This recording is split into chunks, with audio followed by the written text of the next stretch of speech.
नमस्कार दोस्तों, कविता Yadav YouTube channel पर आप सभी का स्वागत है। संपूर्ण हिंदी विषय की तैयारी को आगे बढ़ाते हुए आज की क्लास में हम करेंगे हिंदी साहित्य के कुछ महत्वपूर्ण बिंदु जो कि परीक्षाओं में हमें देखने को मिलते हैं। एनटीए नेट की परीक्षा हो, टीजीटी पीजीटी परीक्षा हो या कोई अदर परीक्षा हो जिसमें हिंदी साहित्य संबंधी प्रश्न पूछे जाते हैं, उन सभी के लिए ये क्लास काफ़ी हेल्पफुल रहेगी, क्योंकि हमें देखने को मिलता है कि कुछ हिंदी साहित्य के अंतर्गत कुछ ऐसे महत्वपूर्ण बिंदु है जो कि परीक्षाओं में पूछे जाते हैं, अवश्य पूछे जाते हैं। तो जैसे कि प्रमुख वाद हुए और जैसे कि गुरु शिष्य हुए, दर्शन हुए, तो इस प्रकार के प्रश्न हमें देखने को मिलते हैं। तो बीच बीच में हम जो है अपने तैयारी को आगे बढ़ाते हुए, क्योंकि अधिक से अधिक प्रश्नों का अभ्यास करते हुए तो हम आगे बढ़ ही रही हैं कि निरंतर अभ्यास ही सफलता का राज है। इसी उद्देश्य के साथ हम अपनी तैयारी को तो आगे बढ़ा ही रही है, साथ साथ जो इतना भी हमारे बीच में इम्पोर्टेंट हमारे जो तथ्य निकल कर आते हैं उनके भी हम जो है समय समय पर रिवीजन करते हुए आगे बढ़ रहे हैं। तो ज़्यादा टाइम वेस्ट न करते हुए शुरुआत कर लेते हैं। प्रमुखवाद देख लेते हैं। सबसे पहले देख लेते हैं संस्कृत काव्य शास्त्र के अंतर्गत रस सिद्धांत के प्रवर्तक कौन माने जाते हैं? भरत मुनि जी रस सिद्धांत के प्रवर्तक माने जाते हैं। फिर है हमारा अलंकार सिद्धांत जो है इसके प्रवर्तक भामा माने जाते हैं, लेकिन मम्मट भी अलंकार सिद्धांतों में ही आते हैं। फिर है हमारे रीति सिद्धांत यानी कि संप्रदाय को हम सिद्धांत भी कह सकते हैं भाई। तो रीति संप्रदाय जो है दंडी आते हैं रीति संप्रदाय के अंतर्गत, लेकिन प्रवर्तक हमारे वामन माने जाते हैं। ये पूछ लिया जाए रीति संप्रदाय के प्रवर्तक कौन है, तो वामन। दंडी का नाम भी पूछ लिया जाए, क्या ये इस विद्वान रीति संप्रदाय के अंतर्गत शामिल है या नहीं है, इस प्रकार से अगर प्रश्न पूछे जाए तो आपको ध्यान रखना है रीति संप्रदाय के रीतिवाद के अंतर्गत जो है दंडी भी शामिल है। फिर उसके बाद जो है ध्वनि संप्रदाय प्रवर्तक आनंदवर्धन जी माने जाते हैं। वक्रोक्ति संप्रदाय के प्रवर्तक कुंतक माने जाते हैं भाई। औचित्य संप्रदाय के प्रवर्तक क्षेमेंद्र जी माने जाते हैं। और हिंदी काव्य शास्त्र के एक सेकंड भाई, फिर आएगा हमारा रीतिवाद के प्रवर्तक जो है केशवदास जी माने जाते हैं। शुक्ल के अनुसार चिंतामणि को माना। रीति जो हमारा रीतिकाल है, रीतिकाल का प्रवर्तक किसे माना गया? वो माना गया केशवदास जी को। और जो आचार्य रामचंद्र शुक्ल जी के अनुसार पूछ लिया जाए तो चिंतामणि जी, ये आपको पता ही है। फिर है हमारा स्वच्छंदतावाद के प्रवर्तक श्रीधर पाठक जी। छायावाद के प्रवर्तक जयशंकर प्रसाद, आप सभी को पता है। हालावाद है, हलाहलवाद भी कह सकते हैं इसको, तो हरिवंश राय बच्चन जी इसके प्रवर्तक हैं। फिर है प्रयोगवाद के प्रवर्तक अज्ञे जी माने जाते हैं, जिन्होंने 4 जो सप्तकों का संपादन भी किया है। उसके बाद देख लेते हैं आगे परपदवाद या नकेनवाद भी कह सकते हैं। तो नकेनवाद का नाम जो है इन 3 जो विद्वानों के अनुसार ही नकेनवाद कहा गया, जैसे कि न से नलिन विलोचन शर्मा, कैसे केसरी कुमार और जो है फिर एक दूसरे न से नरेश। तो इस प्रकार तीनों साहित्यकारों का नाम मिला करके नकेनवाद नाम रखा गया। वैसे ये परपद्यवाद है।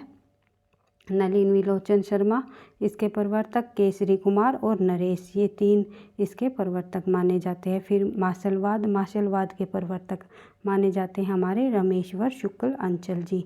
फिर है कैप्सूलवाद के प्रवर्तक माने जाते हैं ओंकारनाथ त्रिपाठी।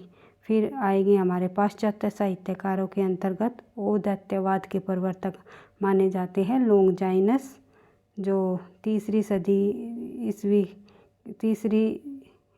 ईस्वी के माने जाते हैं। उसके बाद जो है अस्तित्ववाद के प्रवर्तक माने जाते हैं सारेन किर्कगार्ड। ये कई बार पूछा जाता है परीक्षा में, सारेन जो किर्कगार्ड जो है किसके प्रवर्तक है या अस्तित्ववाद के प्रवर्तक कौन है। फिर है मार्क्सवाद के प्रवर्तक तो आप सभी को पता है कार्ल मार्क्स जी हैं। उसके बाद मनोविश्लेषणवाद के प्रवर्तक फायर्ड जी हैं, ये भी आपको पता है और कई बार परीक्षाओं में पूछे भी गए हैं। प्रतीकवाद के प्रवर्तक जीन मोरियस जी माने जाते हैं। अभिव्यंजनावाद के प्रवर्तक करोचे जी माने जाते हैं। उसके बाद जो है बिंबवाद के प्रवर्तक टी.ई. ह्यूम माने जाते हैं। इनको भी पाश्चात्य विद्वानों के अनुसार जितने भी ये वाद दिए गए हैं, इनके प्रवर्तकों को भी आपको ध्यान रखना है, क्योंकि यहाँ से भी प्रश्न 1 या 2 प्रश्न अवश्य परीक्षाओं में पूछे जाते हैं। फिर उसके बाद देख लेते हैं, बात कर लेते हैं कुछ दर्शन की। किस दर्शन का प्रवर्तक किसे माना गया है, जैसे कि सांख्य दर्शन। सांख्य दर्शन के प्रवर्तक माने गए हैं कपिल। सांख्य दर्शन के प्रवर्तक कौन माने जाते हैं? कपिल। फिर है योग के प्रवर्तक कौन माने जाते हैं? पतंजलि जी। और उसके बाद जो है न्याय के प्रवर्तक माने गए हैं अक्षयपाद गौतम। और विशेषिक के प्रवर्तक उल्लूकण। और मीमांसा के या पूर्व मीमांसा के प्रवर्तक जैमिनी। ये इम्पोर्टेंट है भाई, मीमांसा के प्रवर्तक। फिर वेदांत उत्तर मीमांसा के प्रवर्तक बादरायण माने जाते हैं। और लोकयत के प्रवर्तक चारकर या बृहस्पति का शिष्य माना जाता है। फिर है बौद्ध क्षणिकवाद का प्रवर्तक गौतम बुद्ध माना जाता है। जैन रहस्यवाद का प्रवर्तक महावीर प्रसाद माने जाते हैं। अद्वैत मत के प्रवर्तक शंकराचार्य जी माने जाते हैं। इम्पोर्टेंट है, परीक्षाओं में पूछा जाता है। विशिष्टाद्वैतवाद के प्रवर्तक जो है रामानुजाचार्य जी माने जाते हैं। भक्ति आंदोलन का प्रारंभ या प्रतिपादक भी इन्हें ही माना जाता है, जहाँ से दक्षिण भारत से जो है भक्ति की जो शुरुआत हुई थी तो इन्हीं के द्वारा की गई थी। उसके बाद जो है इसके बाद देख लेते हैं आगे। विशिष्टा मत को जो है श्री संप्रदाय के नाम से भी जाना जाता है। उसके बाद देख लेते हैं भाई आगे हमारे प्रवर्तक हैं द्वैतवाद।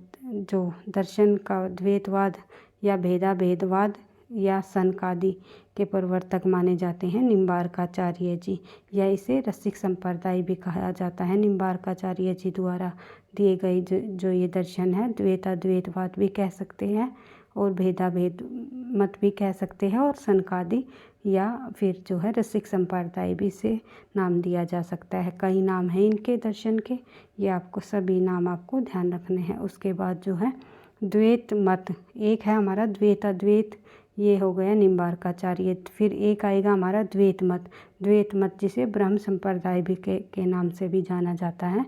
इसके प्रवर्तक माने जाते हैं मध्वाचार्य जी। उसके बाद शुद्ध अद्वैतवाद के प्रवर्तक माने जाते हैं, जिसे हम रुद्र संप्रदाय के नाम से भी जानते हैं, विष्णु स्वामी जी। पुष्टि मार्ग या शुद्ध द्वैत मत का प्रवर्तक माना जाता है वल्लभाचार्य जी को। उसके बाद जो है पुष्टि मार्ग या शुद्ध अद्वैत मत या फिर रुद्र संप्रदाय भी कहा जा सकता है, तो वल्लभाचार्य जी इसके प्रवर्तक रहे हैं। फिर अचिंत्य भेदाभेद मत जो है चैतन्य महाप्रभु जी माने जाते हैं, जिन्हें गौड़ीय वैष्णव संप्रदाय भी कहा जाता है। फिर है राधा वल्लभ संप्रदाय के प्रवर्तक हित हरिवंश राय जी। रामवत्स या रामादि संप्रदाय के प्रवर्तक रामानंद जी। कबीर पंथी के संप्रदाय जो है कबीरदास जी रहे। सिख मत के प्रवर्तक या नाथ पंथी संप्रदाय के प्रवर्तक कौन माने जाते हैं? नानक जी।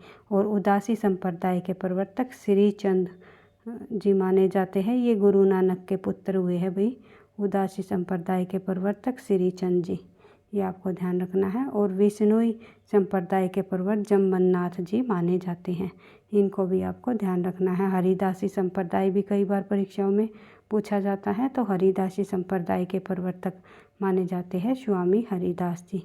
इस प्रकार से जो है हमने प्रवर्तकों से संबंधित भी कुछ महत्वपूर्ण बिंदु देख लिए, साथ ही हमने वाद से संबंधित जो दर्शन से संबंधित महत्वपूर्ण बिंदुओं को देखा, और साथ ही हमने वाद से संबंधित महत्वपूर्ण बिंदु देख लिए, जो कि परीक्षाओं में यहाँ से अवश्य ही प्रश्न पूछे जाते हैं।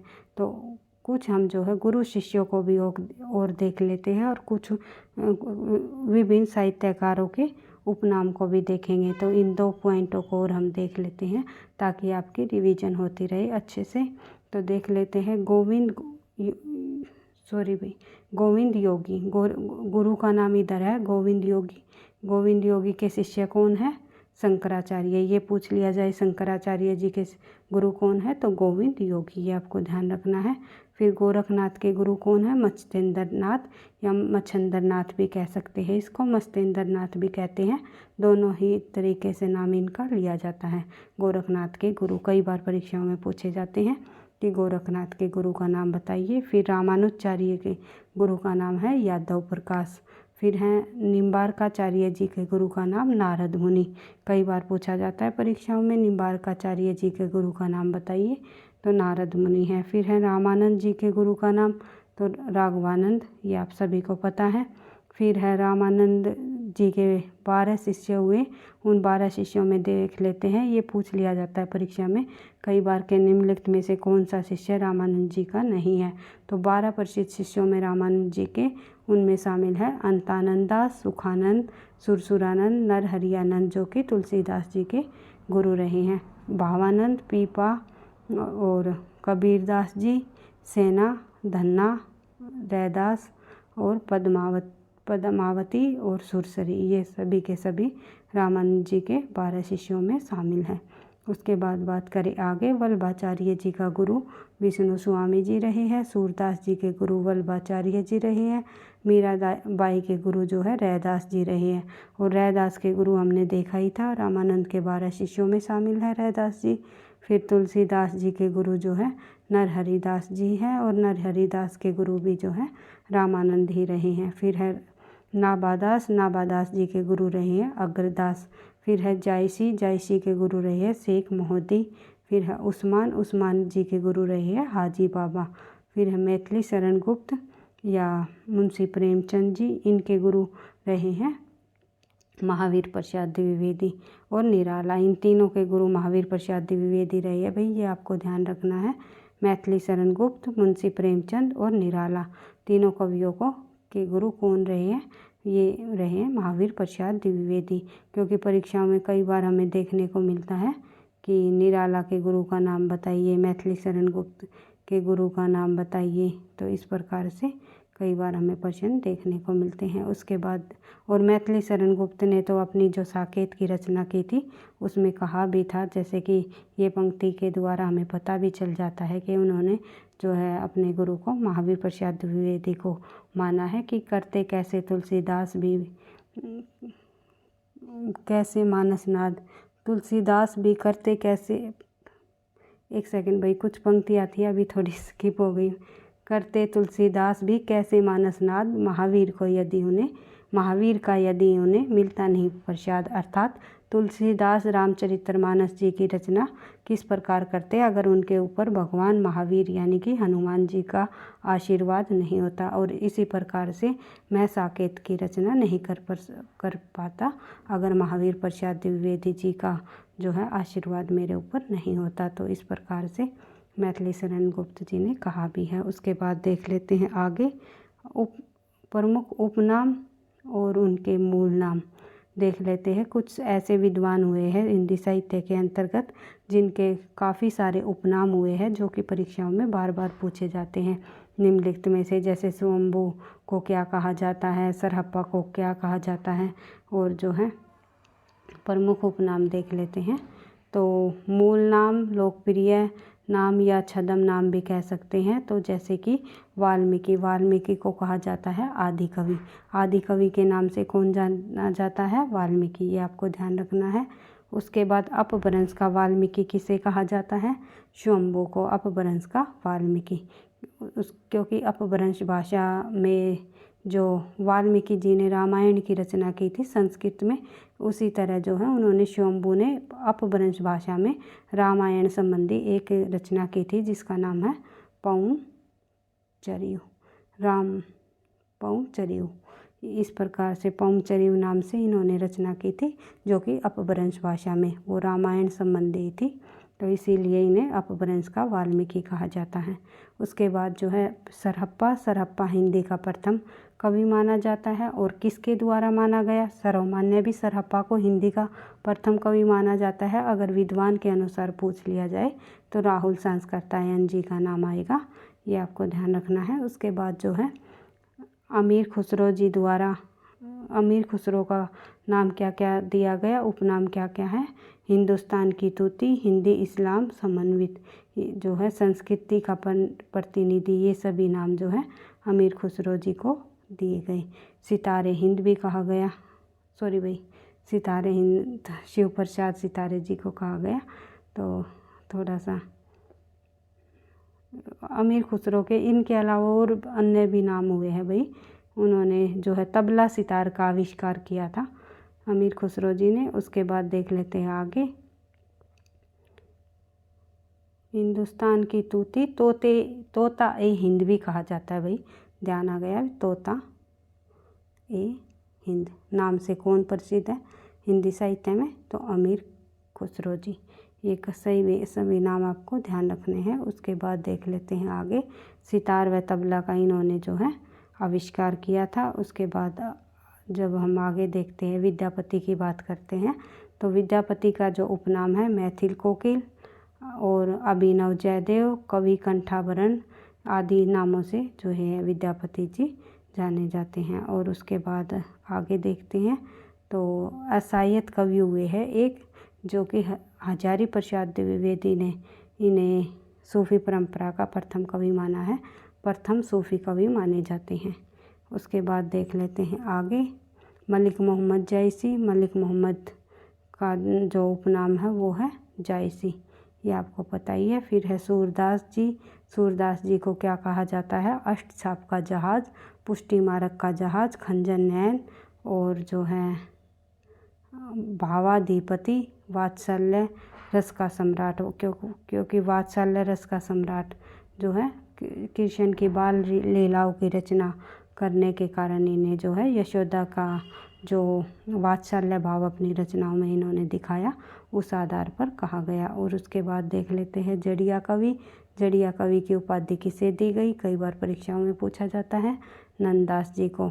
रस खान को सैयद इब्राहिम के नाम से जाना जाता है। सैयद इब्राहिम का उपनाम जो है रस खान है, तो अगर रस खान का मूल नाम पूछ लिया जाए तो आपको ध्यान रखना है सैयद इब्राहिम।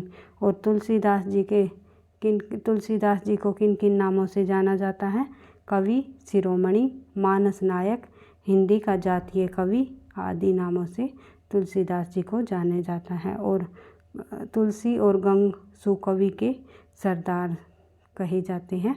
और अमीर खुसरो खाने खान जो है इनका उपनाम है रहीम, यानी कि रहीम का अगर वास्तविक नाम पूछ लिया जाए तो अब्दुल रहीम खाने खाना, अमीर खुसरो नहीं, अब्दुल रहीम खाने खाना। उसके बाद जो है महापात्र जो उपनाम रहा वो किस लेखक का रहा, ये भी पूछा जा सकता है, तो नरहरि बंदीजन का रहा। उसके बाद देख लेते हैं आगे कुछ विद्वानों के और उपनाम है भाई, वे भी हम देख लेते हैं। थोड़ा जल्दी रिवाइज कर लेते हैं। आई होप, मुझे उम्मीद है कि आपको ये वीडियोस पसंद आएगी। तो वीडियो आपको अच्छी लगता है, परीक्षाओं के लिए आपको हेल्पफुल है, तो प्लीज़ वीडियो को लाइक कर देना।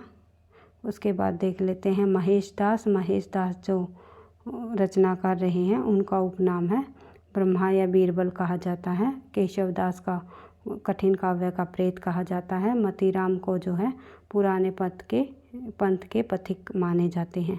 उस पुराने पंथ के पथिक किसे कहा जाता है, मतीराम को, जो कि रीतिकाल के कवि हैं। और आपको ध्यान रखना है प्रेम की पीर का कवि कई बार पूछा जाता है, घनानंद जी को कहा जाता है प्रेम की पीर का कवि, साक्षात रसमूर्ति, जो कि आचार्य रामचंद्र शुक्ल ने कहा जो घनानंद जी है वो साक्षात रस की मूर्ति है और प्रेम के पीर के कवि हैं। और जो है अगर ये पूछ लिया जाए सूफ़ी कवियों में प्रेम का पीर का कवि किसे माना गया है, वो माना गया है जायसी जी को, ये आपको ध्यान रखना है।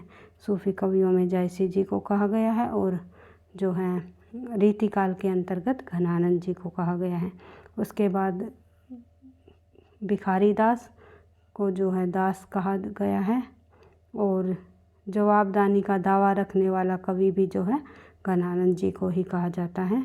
उसके बाद रसलीन का जो वास्तविक नाम है वो है सैयद गुलाम नबी कई बार पूछा गया है परीक्षाओं में, ये इम्पोर्टेंट है, आपको ध्यान रखना है। नागरीदास जी का वास्तविक नाम है महाराज सावंत सिंह, और नियाज का जो वास्तविक नाम है वो है सदा सुखलाल। सदा सुखलाल जी को नियाज नाम उपनाम दिया गया, जो कि सदा सुखलाल जी जो हैं इन्होंने जो है खड़ी बोली गद्य के विकास में अपनी महत्वपूर्ण भूमिका निभाई है। फोर्ट विलियम कॉलेज के समय जब इन 4 लेखकों में से ये शामिल हुए हैं खड़ी बोली गद्य के विकास के अंतर्गत, सदा सुखलाल जी नियाज, ये आपको ध्यान रखना है। और जगन्नाथ दास रत्नाकर को रत्नाकर कहा जाता है, और राजा शिव प्रसाद जी को सितारे हिंद और भारतेंदु के विद्यागुरु माने गए हैं। कई बार ये पूछ लिया जाता है भारतेंदु जी के विद्यागुरु कौन है, तो शिव प्रसाद सितारे हिंद। उसके बाद जो है हिंदी नवजागरण का अग्रदूत। हिंदी नवजागरण का अग्रदूत किसे कहा जाता है, तो हिंदी नवजागरण का अग्रदूत भारतेंदु हरिश्चंद्र जी को कहा जाता है। और नवयुग के अग्रदूत हिंदी साहित्य के आधुनिकता के जन्मदाता भी माने जाते हैं। और ये रसा उपनाम से रचनाएं लिखते थे भारतेंदु जी। जब उर्दू में जब ये इन्होंने रचना लिखनी प्रारंभ की थी तो ये रसा उपनाम से लिखते थे। उसके बाद जो है प्रेमघन जी को कहा जाता है बद्रीनारायण चौधरी का उपनाम है प्रेमघन। और उसके बाद जो है महावीर प्रसाद द्विवेदी का जब हम नाम लें तो भुजंग भूषण भट्टाचार्य के नाम से ये जाने जाते हैं। महावीर प्रसाद द्विवेदी जी सुकवि किंकर भी कहे जाते हैं, और कल्लू कल्हाहित भी के नाम से भी जाने जाते हैं, कल्लू अल्हाहित। और नियम नारायण शर्मा के नाम से भी ये जाने जाते हैं महावीर प्रसाद जी। और महावीर प्रसाद के शिष्य हमने कौन कौन देखे थे, निराला, प्रेमचंद और महावीर प्रसाद द्विवेदी। ये 3 जो है महावीर प्रसाद द्विवेदी के प्रमुख शिष्यों में शामिल है। उसके बाद जो है नथुराम जी शर्मा को कहा जाता है। नथुराम शर्मा को कविता कामनी भी कहा जाता है, कांत भी कहा जाता है, और भारतेंदु प्रज्ञेंदु भी कहा जाता है। ये आपको ध्यान रखना है, इम्पोर्टेंट है, कई बार परीक्षा में पूछा गया है। भारतेंदु प्रज्ञेंदु नाम से किसे जाना जाता है, तो ध्यान रखना आपको नथुराम शर्मा जी को। उसके बाद साहित्य सुधाकर या शंकर के नाम से भी जाने जाते हैं ये नथुराम शर्मा जी। उसके बाद जो है कवि सम्राट किसे कहा जाता है, हिंदी साहित्य में कवि सम्राट के नाम से कौन जाने जाते हैं, ये आप सभी को पता है, अयोध्या सिंह उपाध्याय हरिऔध जी। उसके बाद राय देवी प्रसाद जी को का उपनाम पूर्ण है, और स्नेही या त्रिशूल नाम से कौन जाने जाते हैं, गया प्रसाद शुक्ल जी जो है स्नेही या त्रिशूल नाम से जाने जाते हैं। उसके बाद मैथिली शरण गुप्त जो है प्रथम राष्ट्र कवि या दद्दा के नाम से जाने गए हैं। ये पूछा जाता है परीक्षाओं में, प्रथम राष्ट्र कवि या दद्दा किसे कहा जाता है हिंदी साहित्य के अंतर्गत, तो ये कहे जाते हैं मैथिली शरण गुप्त जी को, ये भी आपको ध्यान रखना है। उसके बाद शिव शंभू जो है कहे जाते हैं बाल मुकुंद गुप्त, इन्होंने रचना भी लिखी है शिव शंभू के चिट्ठे। उसके बाद जो है लाला भगवान दीन को कहा जाता है दीन। उसके बाद जो है सत्यनारायण को कहा जाता है कवि रतन। जयशंकर प्रसाद के भी काफ़ी उपनाम है, जो कि झारखंडी, कलाधर, आधुनिक कविता के सुमेरु आदि नामों से जो है जयशंकर प्रसाद जी जाने जाते हैं, झारखंडी, कलाधर, आधुनिक कविता के सुमेरु। उसके बाद सूर्यकांत त्रिपाठी की बात करें तो निराला और महाप्राण नाम से ये जाने गए हैं, तो महाप्राण की भी संज्ञा दी गई है निराला जी को, और जो है सूर्यकांत त्रिपाठी इनका वास्तविक नाम है। सुमित्रा नंदन पंत को क्या कहा जाता है, प्रकृति का सुकुमार। सुमित्रा नंदन पंत को कहा जाता है प्रकृति का सुकुमार कवि, या फिर गोसाई दत्त, साईदा नंदिनी एक निहत्या भी कहा जाता है, और जो है सुधाकर प्रिय भी कहे जाते हैं, और रावणानुचार्य भी कहा जाता है, मोती नंदन जी भी कहे जाते हैं, और नैन या लक्ष्मण के नाम से भी जाने जाते हैं। सुमित्रा नंदन पंत के काफ़ी उपनाम हुए हैं, वही सभी नामों को आपको ध्यान रखना है, रिवाइज कर लेना है। और जो आप कहीं आप अपने नोट्स बना रहे हो तो जो नाम आपको जो है वहाँ पर इंक्लूड नहीं है तो आप उनको लिख भी सकते हो। क्या पता परीक्षा में कौन सा तथ्य पूछ लिया जाए, इसीलिए हम अलग अलग पुस्तकों के संग्रह से जो भी महत्वपूर्ण बिंदु हैं उनको करते हुए अपनी तैयारी को आगे बढ़ा रहे हैं, तो ताकि एक भी तथ्य आपका कहीं से भी न छूट ना पाए। तो महावीर देवी वर्मा जी को कहा जाता है आधुनिक युग की मीरा, ये आप सभी को पता है। उसके बाद जो है माखनलाल चतुर्वेदी जी को कहा जाता है एक भारतीय आत्मा, मोहनलाल महतो को कहा जाता है वियोगी, और जनार्दन प्रसाद झा को कहा जाता है द्विज, और वेदनाथ मिश्र को नागार्जुन, यात्री, जनकवि आदि नामों से जाना जाता है।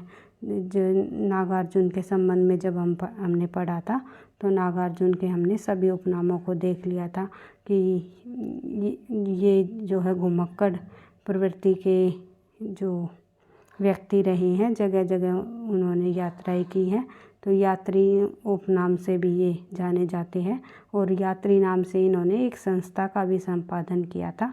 जनकवि भी इन्हें कहा जाता है। बचपन में इन्हें ढक्कन किसी प्रथा के कारण जो है प्रथाएं जब चली हुई थी तो उसके कारण जो है किसी ढक्कन नाम भी इन्हें दे दिया गया था। तो काफ़ी सारे उपनाम नागार्जुन को दिए गए, जिनका मूल नाम जो है वास्तविक नाम वेदनाथ मिश्र रहा है।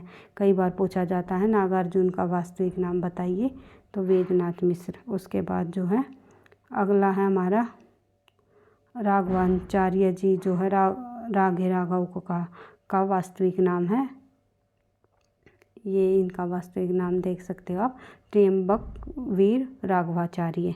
ये रागे राघव, और जो हिंदी साहित्य में जो है ये रागे राघव नाम से ही साहित्यकार प्रसिद्ध हुए हैं। उसके बाद जो है मुर्दों का टीला, जैसे कि इनकी काफ़ी रचनाएं हैं जो परीक्षाओं में पूछी जाती हैं। फिर है दिनकर जी, इनका उपनाम है रामधारी सिंह जी का। नवीन बालकृष्ण शर्मा जी का उपनाम है। सुमन शिवमंगल सुमन जी का उपनाम है। नेपाली गोपाल शरण सिंह जी का उपनाम है। हालावादी कवि कहे जाते हैं बच्चन जी को, हालावादी कवि जो है बच्चन जी को कहा जाता है। और उसके बाद जो है आज्ञे जी को कहा जाता है कठिन काव्य का प्रेत, और कट्टी चाटन ये भी कहा जाता है। और ये सचिनानंद वात्सायन, इनका पूरा नाम है सचिनानंद वात्सायन आज्ञे, कठिन काव्य का प्रेत भी कहा जाता है। और अगर ये कठिन काव्य का नहीं, कठिन गद्य का प्रेत, माफ़ी चाहूँगी, जल्दी में कुछ मिस्टेक हो जाती है। तो अगर ये पूछ लिया जाए कठिन गद्य का प्रेत किसे कहा जाता है, तो आज्ञे जी को कहा जाता है। अगर ये पूछ लिया जाए कठिन काव्य का प्रेत किसे कहा जाता है, तो वो कहे जाते हैं केशवदास। ये आपको ध्यान रखना है। रीतिकाल के अंतर्गत केशवदास को कठिन काव्य का प्रेत कहा जाता है, और कठिन गद्य का प्रेत आज्ञे जी को कहा जाता है। इसके लिए मैं माफ़ी चाहूँगी भाई, कई बार जल्दी में मिस्टेक हो जाती है, तो हर एक तथ्य को आपको ध्यान से समझते हुए करते हुए चलना है। और किसी भी प्रकार का कोई डाउट हो या जल्दी में मैं कुछ भी गलत भी बोल जाती हूँ, कई बार ऐसा ध्यान नहीं होता, तो आप कमेंट बॉक्स में ज़रूर सजेस्ट किया करो, ज़रूर बताया करो, ताकि जो है बच्चों को भी जो है ये लगे कि हाँ कि हमारी तैयारी जो है बहुत ही अच्छे से बिल्कुल सही से आगे बढ़ रही है, किसी भी प्रकार का कोई कन्फ्यूजन नहीं हो रहा। तो देख लेते हैं आगे।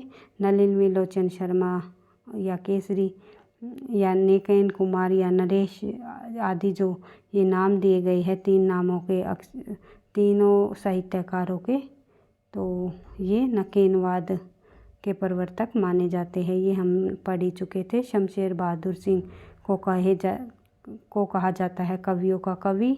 उसके बाद फैटेंसी का कवि कहा जाता है मुक्तिबोध को, और सुदामा पांडे जो जाने जाते हैं धूमिल नाम से, और कुमार विमल जो है धर्मी कविताओं का कवि माना जाता है कुमार विमल। और धनपत राय अंत में हम देख लेते हैं, धनपत राय जो कि काफ़ी इम्पोर्टेंट है। मुंशी प्रेमचंद जी का वास्तविक नाम अगर पूछ लिया जाए तो धनपत राय है। प्रेमचंद उपन्यास सम्राट कहा जाता है, कथा सम्राट कहा जाता है, कहानी सम्राट कहा जाता है, कलम का सिपाही भी कहा जाता है, कलम का मजदूर भी इन्हें कहा जाता है, और भारत का मैक्सिम गोर्की भी इन्हें कहा जाता है। किनको? प्रेमचंद जी को। उसके बाद भाई और अन्य हमारे कुछ उपनाम और रह जाते हैं कुछ साहित्यकारों के, तो कर ही लेते हैं। ज़्यादा नहीं है भाई, एक पेज है तो देख लेते हैं, थोड़ा जल्दी जल्दी रिवाइज कर लेते हैं। इनको आप पहले भी काफ़ी बार पढ़ चुके होंगे, क्योंकि बीच बीच में समय समय पर हर एक महत्वपूर्ण बिंदुओं को रिवाइज करते हुए रहना है, क्योंकि नहीं तो जो है हमारे माइंड से स्किप होने लगते हैं और परीक्षा में आते हुए हमारे प्रश्न जो है मार्क्स हमारे रह जाते हैं, छूट जाते हैं। तो देख लेते हैं। वृंदावन लाल वर्मा। वृंदावन लाल वर्मा जी जो है बुंदेलखंड का चंद्रबरदाई कहा जाता है। और शिवपूजन शाही जी का उपनाम है शिव। पांडे बच्चन शर्मा का उपनाम है उग्र। उपेंद्र नाथ जी का उपनाम है अश्क। रमेश्वर शुक्ल जी का उपनाम है अंचल या मार्शलवाद। और विशंबर नाथ शर्मा जी का जो उपनाम है वो है कौशिक। चंडी प्रसाद जी का उपनाम है हृदय देश। और फणीश्वर नाथ जी का उपनाम है रेणु। और चंद्रधर शर्मा जी का उपनाम है गुलेरी। राजेंद्र बाला घोष का उपनाम है बंग महिला। और शरद चंद्र जी को कहा जाता है आवारा मसीहा। हरि कृष्ण को कहा जाता है प्रेमी।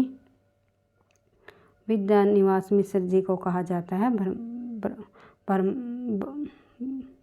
ब्रह्मानंद जो परंपरा या जीवी कवि कहा जाता है।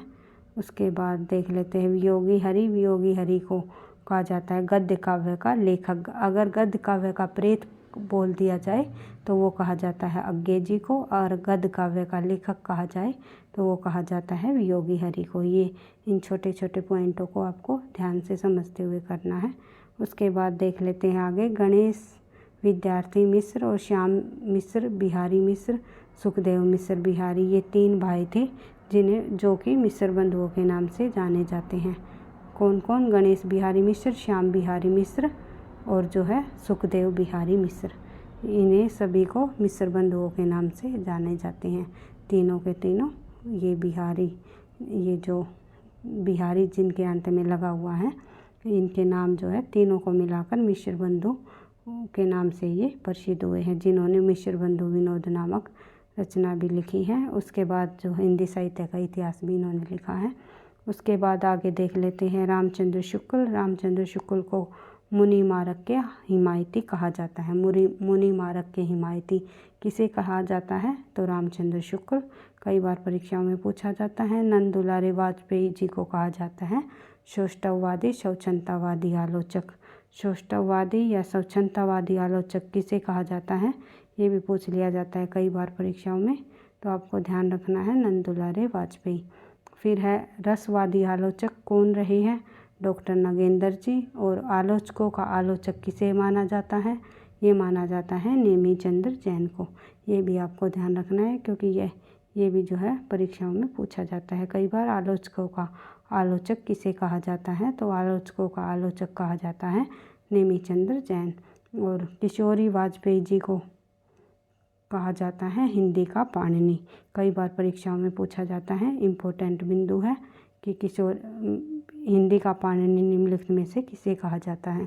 तो किशोरीदास वाजपेयी को, जिन्होंने हिंदी का व्याकरण लिखा है। इसी आधार पर जो है पाणिनि जी द्वारा लिखा गया व्याकरणाचार्य रहे हैं। पाणिनि जी संस्कृत के एक महान व्याकरणाचार्य रहे हैं, जो कि हिंदी का व्याकरण लिखने वाले कौन? हमारे किशोरीदास वाजपेयी। इसी के आधार पर इन्हें हिंदी का पाणिनि कहा गया। उसके बाद जो है रामविलास शर्मा जी को अगिया या बेताल या निरंजनी के नाम से जाना जाता है। फिर हमारे दुष्यंत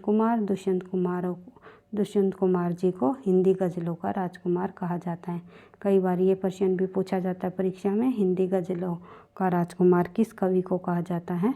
तो दुष्यंत कुमार को। इस प्रकार से और अन्य जो महत्वपूर्ण बिंदु हैं हिंदी साहित्य के अंतर्गत, जो हम उनको भी बीच बीच में करते हुए अपनी तैयारी को आगे बढ़ाएंगे। जैसे कि तिथि, जो ये महत्वपूर्ण तिथियां है, किस तिथि को क्या हुआ था, तो ये सभी हम जो है करेंगे आगे नेक्स्ट क्लास में। और इसी प्रकार से जो है और अन्य काफ़ी सारे महत्वपूर्ण बिंदु है, जैसे कि हिंदी में प्रथम। तो सभी बीच बीच में हिंदी साहित्य के जितने भी हमारे महत्वपूर्ण बिंदु हैं जो कि परीक्षा की दृष्टि से अति महत्वपूर्ण है, तो उनको भी हम करते हुए आगे बढ़ते हुए चलेंगे। आज की क्लास आप लोगों के लिए बस इतनी ही होगी भाई। और एक बार फिर से मैं आपको कहना चाहूँगी, वीडियो पसंद तो लाइक करना, दोस्तों के साथ शेयर करना, चैनल पर पहली बार हो तो सब्सक्राइब कर लेना। और अगर प्रॉपर तरीके से आप टीजीटी पीजीटी हिंदी की आप अगर तैयारी करने चाहते हो विद नोट्सों के साथ, विद जो है टेस्ट के साथ, ऐप के थ्रू या फिर जो है ऑनलाइन या ऑफलाइन, तो आप जो मुझे जो है 8383828437 इस नंबर पर जो है व्हाट्सएप मैसेज करके बता सकते हो। तो मैं आप लोगों की हेल्प करने की पूरी कोशिश करूँगी। तो पढ़ते रहना, आगे बढ़ते रहना। थैंक यू, धन्यवाद।